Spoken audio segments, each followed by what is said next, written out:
radio in every car, articulated coaches, the largest streamlined locomotive in the world, fold-in step, electric brakes, completely air-conditioned, dust and dirt eliminated, articulated dining car.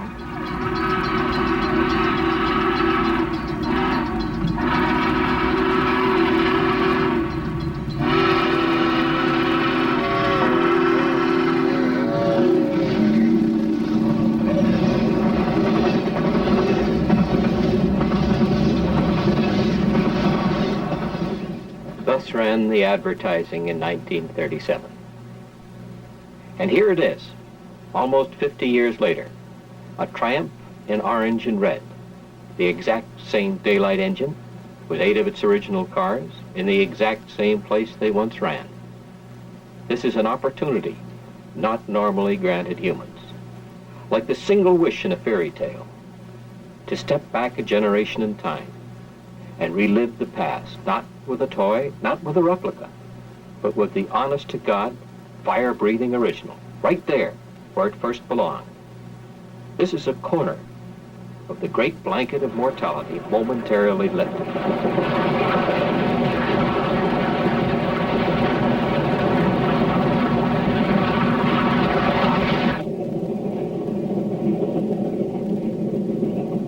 This is the start of a run of thousands of miles from Portland to New Orleans and return. It was almost a year in the making. During that time, the engine was completely gutted. You could walk the length of the boiler, from smoke box to firebox. New steel tires for the wheels, 6.5 feet in diameter, came from England. New inside sheets for the firebox, all new stay balls, completely new fire brick, all new flues, all new flue sheets, front and rear. New spring rigging, new superheat piping, rebuild the injector, purge the lubricating system and rebuild the lubricators, new piston rings for the feed water heater, new packing for the air pumps, all new rod brass, all new lagging on the boiler, new boiler jacket, new skyline casing. Find and rebuild an auxiliary tender, tear out the bunkers to make room for an extra 30,000 gallons of water, rework the brake system, cut down the profile and match it so closely to the regular tender that the eye doesn't notice.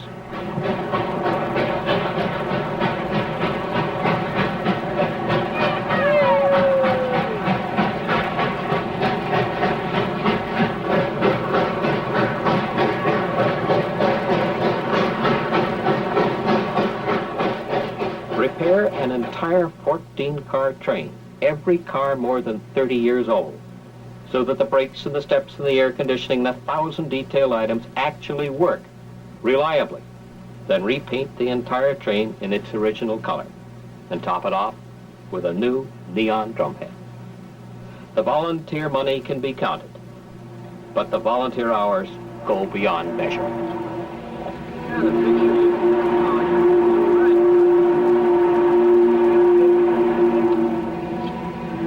This is the south portal of the Summit Tunnel.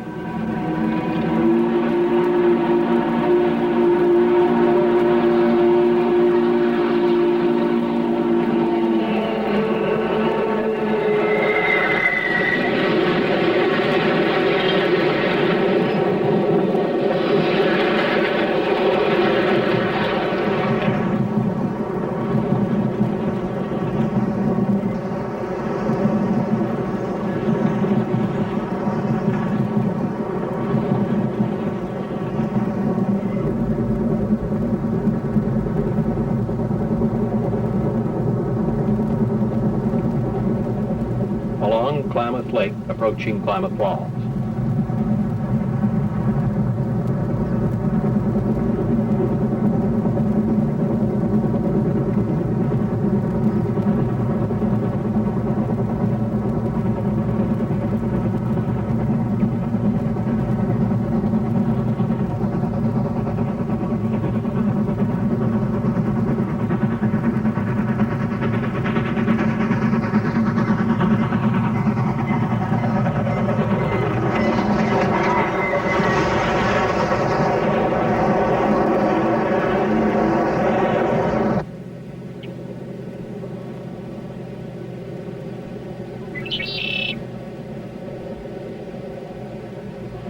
This is the morning of the second day, south of Klamath Falls.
Diesel is attached again to assist braking on the steepest part of the descent to Dunsmuir.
Martinez Benicia Bridge was completed in 1930.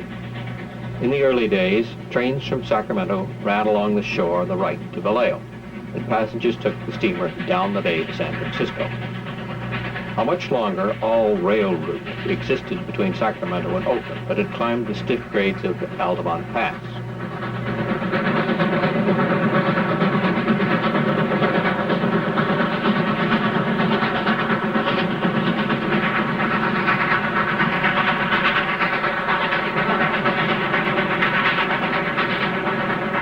When the railroad built along the northern shore of the bay to Tracy, a train ferry was established from Benicia to Port Costa. The 400-foot paddle wheel steamer Solano was the largest train ferry in the world. For 51 years, it and its partner, the Contra Costa, carried entire trains across the Carquinez Straits. 2 locomotives plus 24 passenger or 36 freight cars were carried on the 4-track deck.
Diesel units are added at Bakersfield for the climb up the grueling 2.5% ruling grade to Tehachapi Summit.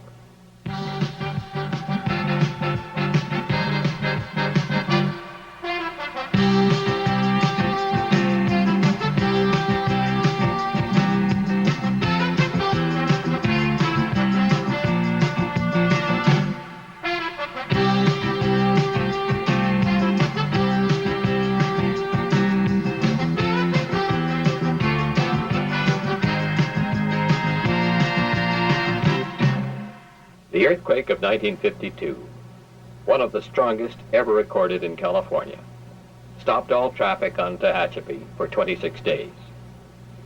In just 25 seconds, it scuttled 11 miles of railroad, shook the fill from beneath the tracks and left them hanging, toppled water tanks, twisted rails like spaghetti, and crumbled the tunnels. 11 people lost their lives. The next tunnel, number 5, was plugged at midpoint. During reconstruction, the regular passenger trains continued to run as far as Bakersfield. From there, passengers, mail, and baggage were bussed across the mountains to Barstow and Los Angeles.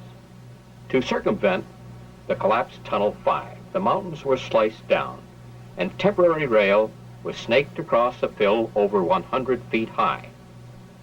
This shoe fly, so-called, required only 13 days to complete. The remains of that fill can be seen just to the left of the train as it enters Tunnel 5.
Encircling the world-celebrated cars, headed 482 as regular power over Tehachapi, and either another mountain or a daylight engine assigned as helper. It averaged 34 miles an hour climbing and 33 descending the pass. In 1953, the daylight was dieselized over the mountains with 3 Alco PA units. The run down the valley continued in steam for 3 more years behind Pacific's. The Santa Fe, which shares trackage rights with the SP over the pass, had begun regular assignment of General Motors diesel units to passenger trains some 10 years earlier.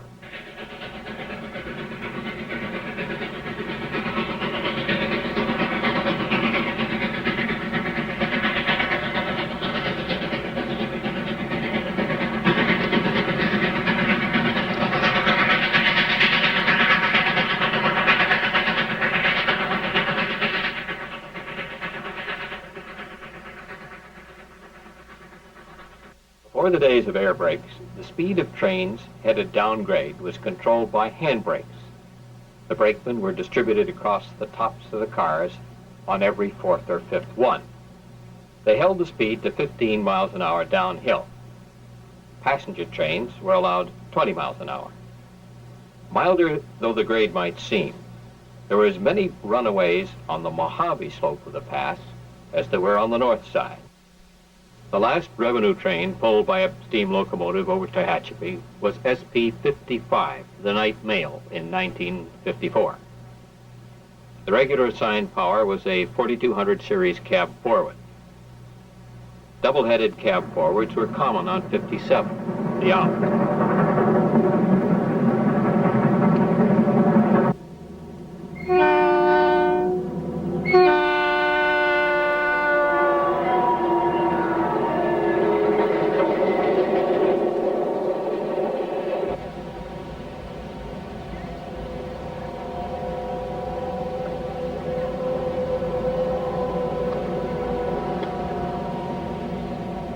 4449 helper came off at Mojave.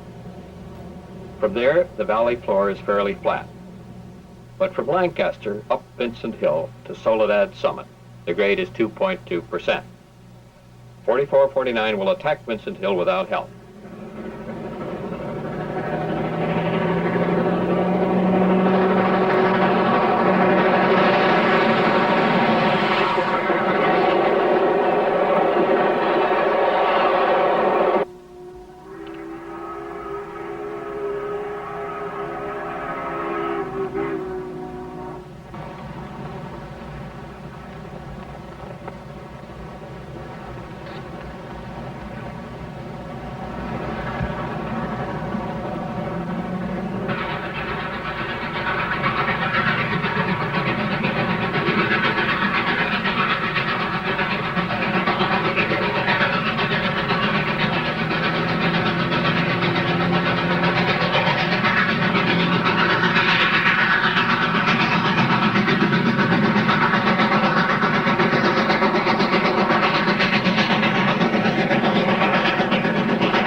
As many as 16 passenger trains a day cross Tehachapi, 8 Santa Fe and 8 Southern Pacific. The Santa Fe even had an overnight service between San Francisco and Los Angeles, the Saint and the Angel. It ran 110 miles further than the SP via Barstow and San Bernardino. At the outset, express trains took 25 hours to make the run between San Francisco and Los Angeles. Slow trains needed an additional 10 hours. By the turn of the century, express trains needed 15 hours, running non-stop Bakersfield, Los Angeles. The San Joaquin Daylight made it in 11 hours.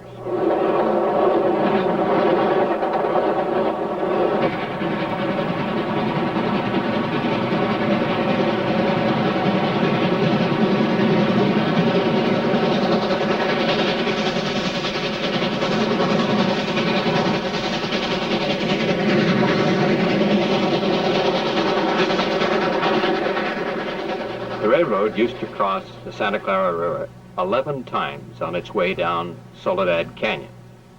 Today, there is just one crossing. In 1938, some 11 inches of rain fell in the Los Angeles area over a period of 6 days. 6 inches in the final 24 hours. Rising water closed every rail line into Southern California, Tehachapi, Cajon, and Beaumont passes. The Santa Clara River and Soledad Canyon ran 16 feet above flood stage. On its rampage, it destroyed 5 steel bridges and buried 2 others. It turned tunnels into culverts and carried away as much as 3.5 miles of track at a single blow. When the SP began its second rebuilding of the line, they located on one side of the canyon, out of reach of floodwaters.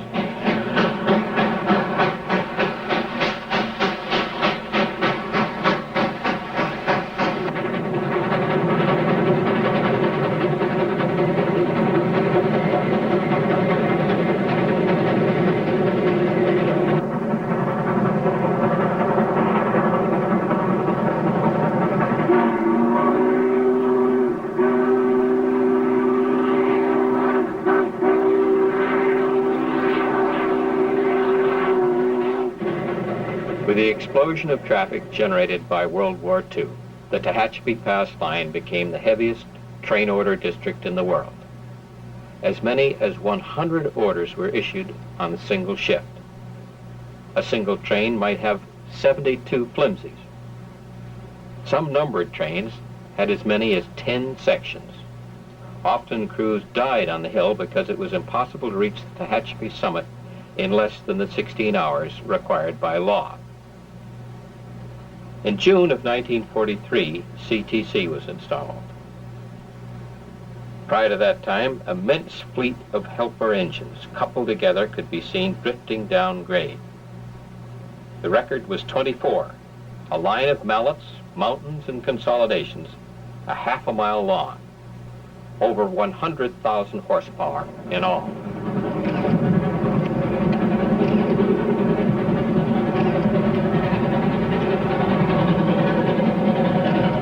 At the time it was built, the San Fernando Tunnel was the longest in the world, 7,000 feet.